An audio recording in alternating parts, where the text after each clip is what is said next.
The Serafina Galleria, even the name dripped with elegance, whispering promises of exclusivity. Nestled in the heart of Los Angeles, it wasn't just a mall, it was a gleaming temple erected to luxury and status. Polished marble floors reflected the muted clicks of expensive heels, echoing softly through halls lined with massive glass vitrines. Inside, the latest collections from the world's most coveted brands were displayed like priceless artifacts in a museum. The very air seemed different here, a carefully curated blend of designer perfumes, the rich aroma wafting from gourmet coffee bistros, and an almost palpable sense of unattainability. This wasn't merely a place to shop, it was a stage, a curated environment where a certain social stratum came to see and be seen, to reinforce their belonging. Walking through these shimmering corridors, almost invisible amidst the well-heeled throng, was Keanu Reeves. He wore his usual armor of deceptive simplicity, a plain, dark cotton t-shirt, maybe vintage, definitely unmarked by any obvious brand. Jeans, slightly faded but clean and comfortable, sturdy boots that looked like they'd seen their fair share of miles, not runways, and pulled low over his eyes a simple black baseball cap. A modest backpack slung over one shoulder completed the look. Behind his sunglasses, his eyes scanned the opulent surroundings with a quiet curiosity. He was, in a way, a part of this world. His success afforded him entry anywhere. Yet he remained perpetually, intentionally apart from its ostentation. Today he sought anonymity, the freedom to simply be an observer. As he ambled along, Keanu started noticing the little things, the subtle transactions of status playing out around him. Passing a high-end jeweler, diamonds glittering fiercely under focused lights, he saw a woman, impeccably dressed, radiating wealth, sweep through the entrance. Instantly, two sales associates materialized at her side, their smiles wide, perhaps a touch forced, but undeniably effusive. Champagne was offered before she'd even taken 5 steps inside. Mere seconds later, a middle-aged couple, dressed more modestly, neat, clean, but clearly not dripping in designer labels, entered the same store. They hesitated, approaching the display cases with a tentative air. Not a single associate glanced their way.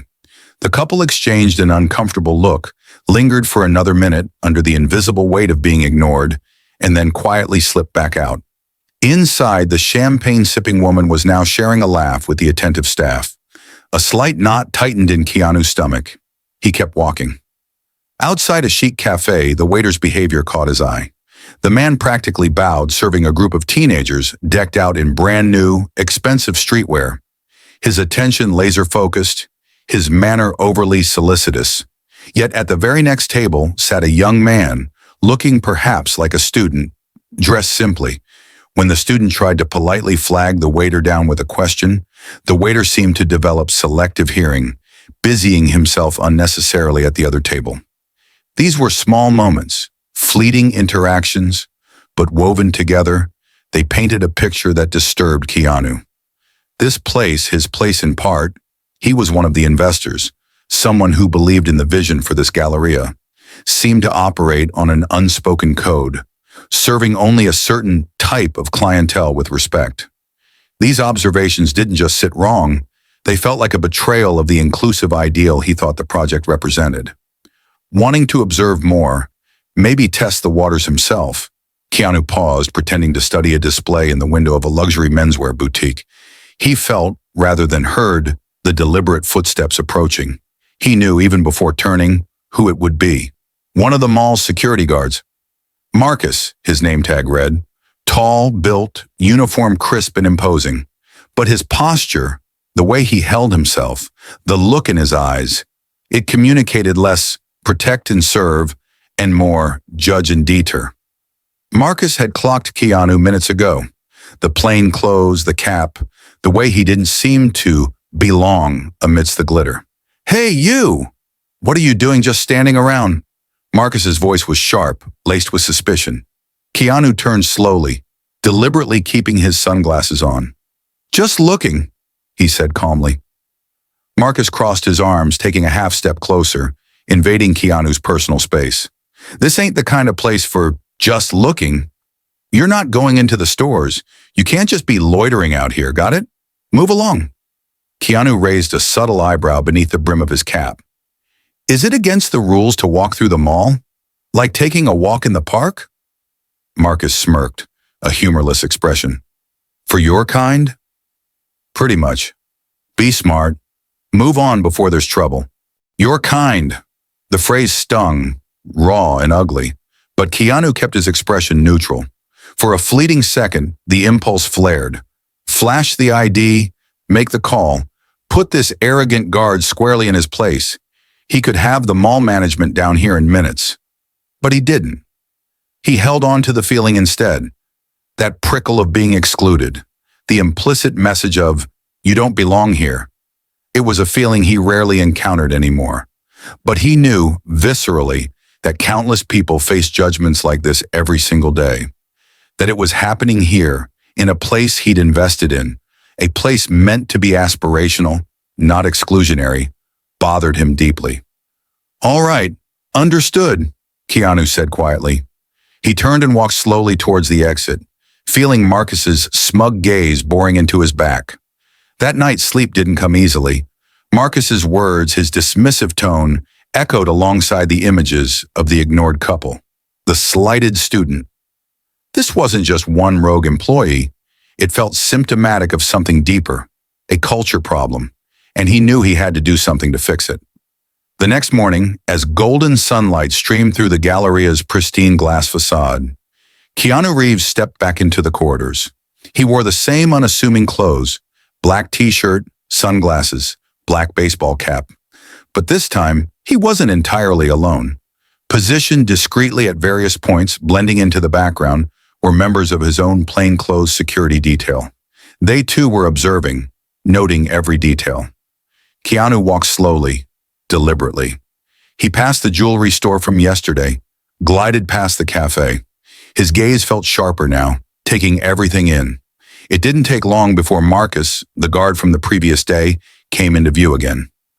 Marcus didn't notice him at first, then recognition dawned, followed by a flash of disbelief that quickly curdled into outright anger. He strode purposefully, aggressively, directly toward Keanu. Are you kidding me? Marcus hissed, stopping inches away. I told you to get out of here yesterday. Keanu stood his ground, perfectly calm. Good morning, he offered simply. Good morning. I told you to beat it. Get out of here now, or I'm going to make real trouble for you this time. This time Keanu didn't flinch, didn't retreat. He slowly, deliberately removed his sunglasses, his eyes steady and direct, locked onto Marcus's. For a beat, Marcus hesitated. He still hadn't placed the face, but something in the man's calm, penetrating gaze gave him pause. Are you sure you want to remove me from here? Keanu asked, his voice still quiet, but with an edge like tempered steel. Marcus puffed himself up, trying to regain his bluster, crossing his arms again. Yeah, I'm sure you don't belong here. A faint, almost imperceptible smile touched Keanu's lips. That's interesting, because actually, this place belongs to me. Right at that moment, Monsieur Dubois, the manager of a nearby luxury boutique, came rushing over, his face pale as parchment. He had recognized Keanu instantly. Mr. Reeves, oh my goodness, welcome, sir. Marcus, what in God's name are you doing? He sputtered, pure panic in his voice.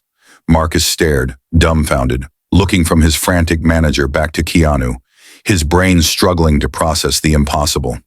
Belongs? You said? He whispered hoarsely to Dubois. Dubois nodded frantically, eyes wide with terror.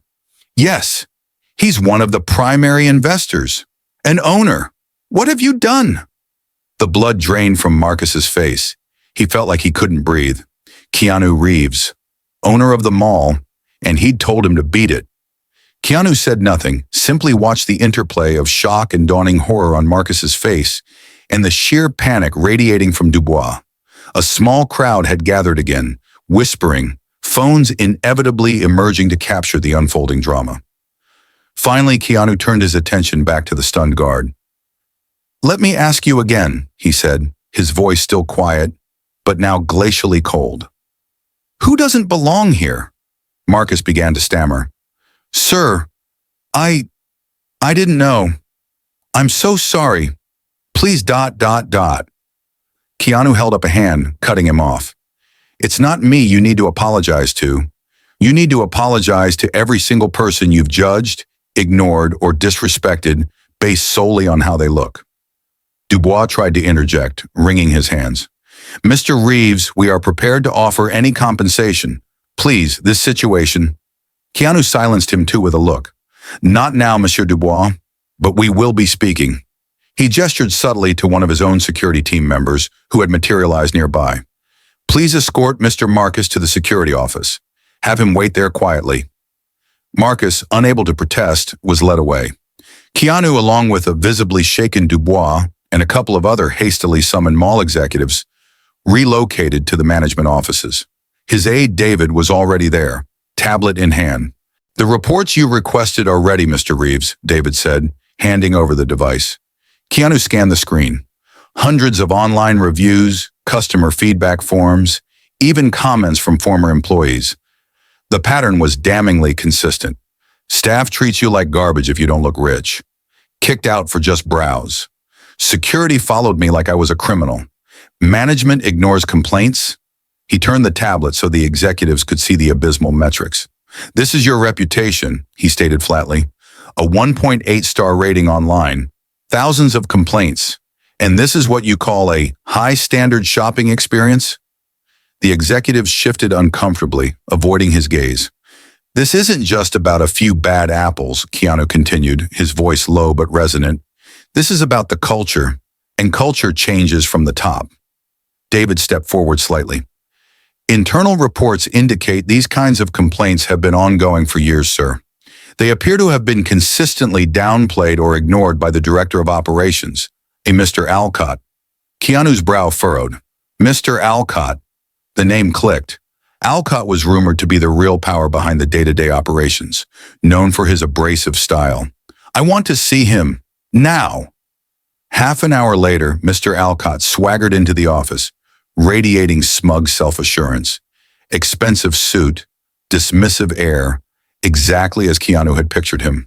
Mr. Reeves, Alcott began with oily politeness, surprised you're making such a fuss over this minor incident. Keanu remained impassive. A minor incident?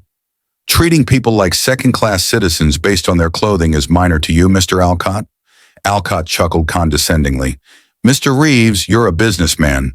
We cater to a specific clientele. We can't please everyone. Sometimes you have to discourage the wrong sort from spoiling the experience for our actual customers. Keanu fought to keep his anger contained. Wrong sort? And who decides that? You. Alcott smirked. I do. Keanu took out his phone. Are you sure about that? He asked, then played a short audio clip. It was a recording of a brief call David had discreetly logged between himself and Alcott just before they entered the office. Alcott's voice was clear. That security guard did the right thing. You got to keep those types out from the start. Alcott's face went white. Keanu stopped the recording. I believe that makes things clear, Keanu said evenly. You haven't just allowed this discriminatory culture to fester, you've actively encouraged it. We're done here, Mr. Alcott. Within the hour, backed by the irrefutable evidence and Keanu's undeniable influence with the board, Alcott was terminated. Keanu then requested that all mall employees gather in the main atrium. Hundreds assembled, buzzing with nervous energy and speculation. Keanu stepped forward, choosing not to use a microphone, his voice carrying clearly in the sudden hush. This mall is mine, he began, letting the words hang for a moment. But it doesn't just belong to me. It belongs to every single person who walks through these doors each day. And for far too long, many people walking through these doors have been made to feel like they don't belong. A murmur went through the crowd. That changes today, Keanu declared, his voice firm. From this point forward, no one in this Galleria will be judged by their appearance, by their clothes, by where they come from. Everyone will be treated with respect. Customers and staff. If you see something wrong, if you witness unfair treatment, you will not stay silent. The management has changed. The culture will change. But it can't happen just because I say so. It happens with you. Some faces in the crowd looked skeptical, others hopeful. We are going to root out the fear and the judgment from this place, Keanu continued, his gaze sweeping across the employees. We're going to replace it with kindness and respect. Will you help me do that? A hesitant ripple of applause started, then grew stronger, more confident. That day marked the beginning of a new era at the Serafina Galleria. Change wasn't easy. It didn't happen overnight, but Keanu remained committed, albeit from behind the scenes. New managers were appointed, comprehensive retraining programs focusing on inclusivity and customer service were implemented, and clear channels for reporting issues without fear of reprisal were established. Keanu, though not a constant physical presence, monitored the progress closely. Months later, when he visited the Galleria again, unannounced, he could feel the difference. The atmosphere was lighter. Employees seemed more relaxed, their interactions with customers warmer, more genuine. The old chill, the air of judgment, had significantly dissipated. He didn't see Marcus, the security guard who had accosted him. He'd either been transferred or let go. But he did see Monsieur Dubois. The manager approached him, head slightly bowed, a look of genuine humility on his face. "Thank you, Mr. Reeves," Dubois said quietly. "You taught us all a very important lesson." Keanu simply gave a slight nod in acknowledgement. As he walked out of the mall that day, Keanu reflected. Yes, he owned a piece of this place on paper, but true ownership wasn't just about title deeds. It was about taking responsibility for making it better, for aligning it with decent values. The man who walked in wearing a simple t-shirt hadn't just challenged a security guard. He had sparked a change in culture, and that felt more valuable than the most expensive watch the Galleria could ever sell. This story shows how heavy silence can sometimes feel, but also how a quiet stand, a calm refusal to accept prejudice, can force people to question assumptions. Have you ever felt judged or judged someone else for not fitting into expectations or unspoken rules? When have you quietly stood up for something you believe in? Let's share these moments of awareness and courage in the comments. If this thought-provoking story resonated with you, please consider liking, sharing, and subscribing to support the sharing of more stories with depth.